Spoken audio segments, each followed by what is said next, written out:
What's up everyone, John Rettinger from Techno Buffalo here with an unboxing for you of the HTC Evo Shift 4G. It's got quite a long name. It's a 4G Android running smartphone for Sprint. Let's go ahead and dig in and see if Shift happens.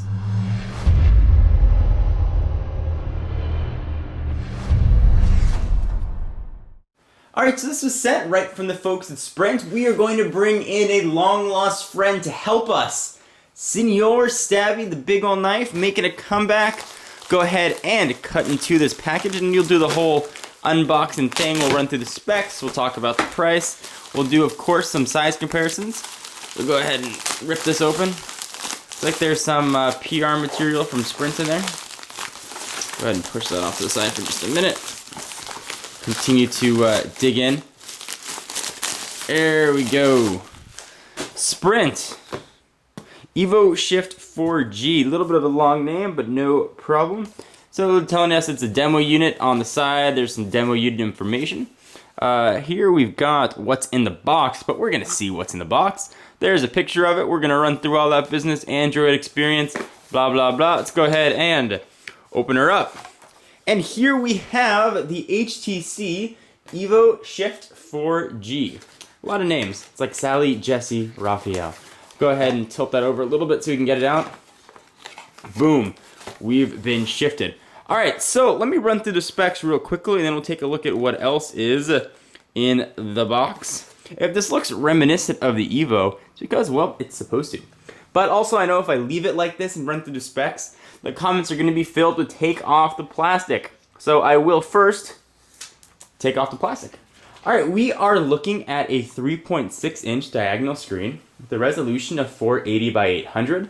It's being powered by Android 2.2. This is an HTC built device. And as such, it is rocking Sense, which is the newest version of Sense. It's got a Qualcomm 800 MHz processor, 512 megabytes of RAM. On the back, there is a 5 megapixel camera with autofocus and flash. I'm going to peel off the plastic too because I don't want to hear it. The camera can shoot video at 1280 by 720, so that is 720p. The back has a bit of a soft touch feel to it. It's got a very nice feel in the hand. We've got 4 capacitive buttons across the bottom, so our typical Android buttons. Home button, menu button, back button, and search. Proximity sensor on top. This does not have a front-facing camera. On the left-hand side, you're going to have your volume rockers up and down and your micro USB charging port. On the right-hand side, you're not going to have very much. Bottom, not going to have very much other than a microphone port. Looks like the back to pull it off and get to the battery.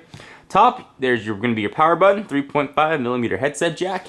And when you slide this guy out, you're going to have a surprisingly non-spring-loaded full QWERTY keyboard here with D-pad. And this, I have had a chance to get my hands on this phone before.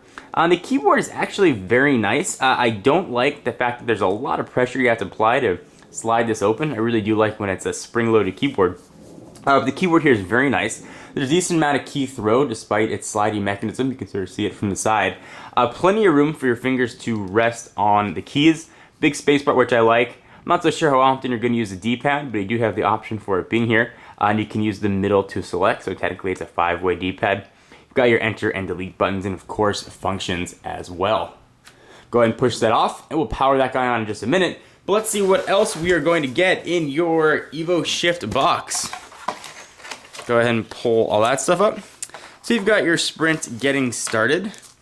So we can go ahead and get started. You got a USB cable and a power. Pretty Spartan affair in here, but that's what you're going to get. And as the 4G name implies, this is a 4G phone, so it's going to be running on Sprint's WiMAX network. It looks like the battery is installed here, and the battery is going to be a 1500 milliamp hour battery. Let's go ahead and turn this on and take a look at what we're going to see. And I should mention the power button is a bit sort of recessed on an angle. I don't know if you can see that.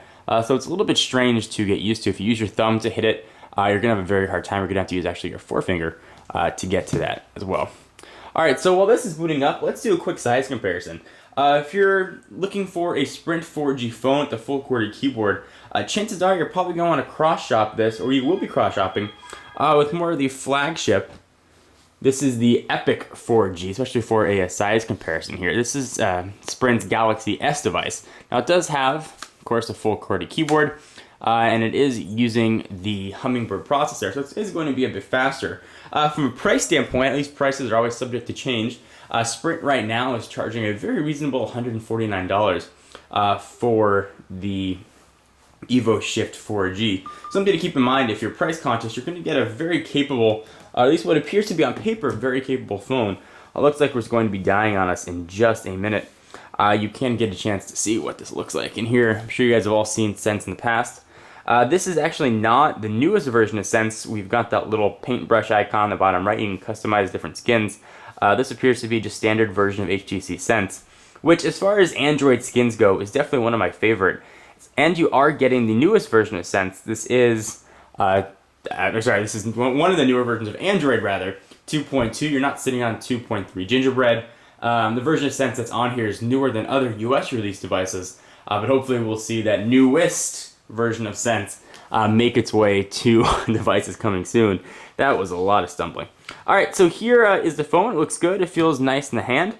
The capacitive buttons appear to work very well. The phone looks like it's really going to die on me. For some other size comparisons, so let me bring back the Epic. You can see how this looks. So you're going to get a little bit of a smaller screen size too with the Evo Shift, the 3.6 versus 4-inch on the Epic. But people, generally like that smaller screen size. If that's going to be your thing, you're going to get a much smaller form factor as well. If you really are concerned about screen resolution, having the fastest specs, you're going to want to look at the Epic a little bit more. If you want just a capable phone that's going to have nice messaging features and be able to do all your multitasking, you're going to want to give